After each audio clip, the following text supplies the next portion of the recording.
Olá, pessoal. Continuando a comentar esse livro aqui, Manual da História da Igreja, volume 1, do Humberto Delorto Savério Scheres. Aqui na página 111, ele vai então falar: o cristianismo nasceu dentro do judaísmo, como adesão a Jesus reconhecido como Messias, cumprimento das promessas de Deus e do seu povo. Ainda aos olhos de Trifão, o interlocutor judeu de Justino, no diálogo, por ele redigido e divulgado pouco depois da destruição de Jerusalém, em 135, os cristãos são uma grande heresia. Assim é descrito em Diálogo 17. Então, os judeus viam os cristãos como uma grande heresia. Então, isso é um sinal de que saiu do judaísmo, né? Uma expressão do judaísmo não legítima, que o deforma. Então, esse seria a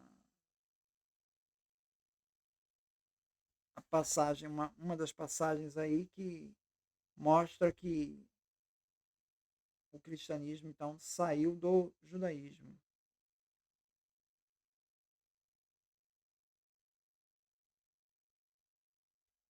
Depois você tem aqui na página 116, quando ele vai falar de Marcião. Marcião é outra prova de que o cristianismo saiu do judaísmo, porque o Marcião ele está querendo um rompimento com o judaísmo, né? Aí fala aqui na página 116, deu origem a uma comunidade eclesial própria, cujos ecos, para além ainda da metade do século IV, Epifânio registra, Panário 42, está falando do Marcião. A sua figura de Marcião deve ter dado vida a amplos debates, uma vez que dele se ocuparam em profundidade Irineu e Tertuliano, que viveram pouco depois dele. Justino dá sintéticas informações sobre ele na Apologia, 26.5, mas com muita probabilidade dele tratou amplamente no Sintagma contra todas as heresias. Obra perdida, mas verossímil fonte de Irineu. Então, essa obra de Justino se perdeu, né? Mais tarde, ocupam-se dele, né, do Marcião, Hipólito e Epifânio. O que podemos ainda ler dos escritos de Marcião é por via indireta, pelas citações de quem o refutou, de todos esses aí que eu acabei de falar. De modo particular por meio de Tertuliano, que permanece para nós a fonte mais importante. Mesmo rejeitado pelas igrejas, Marcião iniciou uma discussão sobre questões fundamentais em relação ao credo cristão, e isso explica por que fora por longo tempo o interlocutor obrigatório. Então, Marcião é mais uma evidência, né? A gente já viu Justino ali no diálogo com Trífon, né? Agora, Marcião é outra evidência de que o cristianismo saiu do judaísmo. Ele vai falar do gnosticismo aqui na página 120, né? É,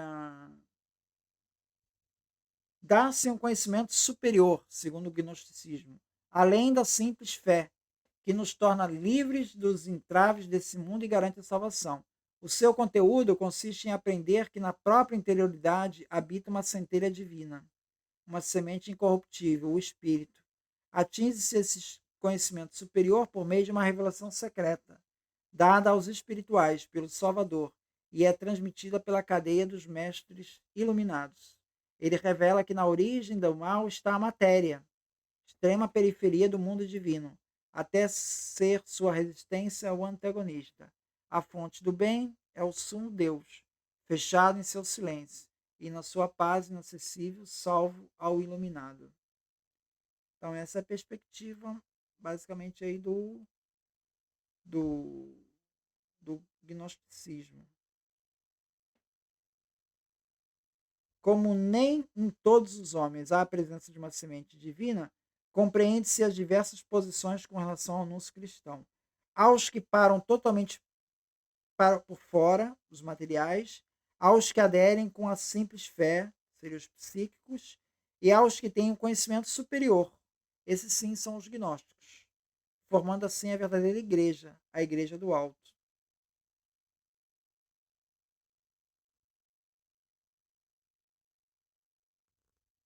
Então, esse é o gnosticismo, que ele está traçando um perfil aí. 125, ele vai falar sobre um perfil eclesial das cartas de Dionísio de Corinto. Eusébio Cesareia, em História Eclesiástica 4:23, ele se refere com transparente simpatia e provavelmente como exemplificação paradigmática a atividade qualificada como inspirada exercida pelo bispo Dionísio de Corinto, ali por volta de 170. Não somente dentro da sua igreja, mas também em relação a outras igrejas da Grécia e da Ásia Menor, mediante o envio de cartas católicas, provavelmente porque destinadas a circularem entre as igrejas. O próprio Dionísio declara ter cuidado de, a pedido, colecioná-las. Então é interessante como é que traz essa denominação de católico, né? Já uma igreja com uma amplitude maior, né? E a ideia de você colecionar cartas, trocar cartas e guardar essas cartas, né? Já é uma prática que já vem sendo registrada por Dionísio de Corinto. Está aqui na página 125. Na página 128, ele vai falar sobre as mulheres na igreja antiga. A gente já falou isso num vídeo anterior. Ele destaca o papel de Perpétua, que era mártir, foi mártir, né? E depois ele fala o seguinte: é preciso estabelecer pelo menos a pergunta sobre se o papel das mulheres nele registrado está ligado à heresia imputada ou se a condição delas, em geral, transcrição do que valia também na grande parte das comunidades cristãs até o final do século II. É difícil, com efeito, evitar a impressão de que a progressiva hierarquização dos ministérios, a partir do final do século II, tenha contribuído para limitar a valorização da ação delas e o registro da memória delas. Ou seja, o registro da memória das mulheres na igreja desaparece ou diminui bastante. Tá?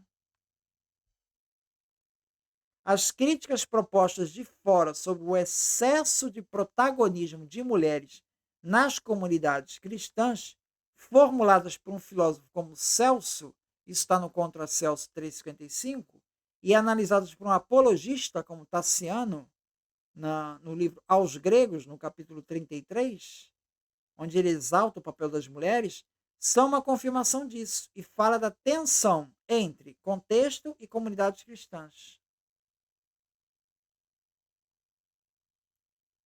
Não é fora de propósito apresentar pelo menos a pergunta sobre se uma limitação posta ao papel das mulheres nas igrejas esteja ligada também ao fato das comunidades eclesiais terem procurado, especialmente na saída da dimensão de igrejas domésticas, apresentar a própria organização interna, de modo que pudesse resgatar o crédito do mundo no qual se encontravam. Então, a hierarquização excluiu as mulheres. Novamente, ele volta a tocar nesse ponto aqui na página 129. Não há dúvida de que nas igrejas das origens, a memória de Jesus, aceita nos textos neotestamentários, era portadora de novidades que induziram as primeiras comunidades cristãs a procurar novas estruturas, nem sempre lineares, como se lê no epistolário paulino, na tensão entre solenes afirmações de igualdade, como a gente vê em 3:28, e indicações práticas que atribuem à mulher uma posição subordinada por diversos motivos. 1 Coríntios 11:3, 14:33, 1 Timóteo 2:8 e Tito 2:3. Quer dizer, você veja que Timóteo e Tito já são pseudepígrafos posteriores, já é século II, né? Mas 1 Coríntios 11:3, a mulher já tem um papel subordinado. Então, já tem ali uma tensão, já nas cartas de Paulo.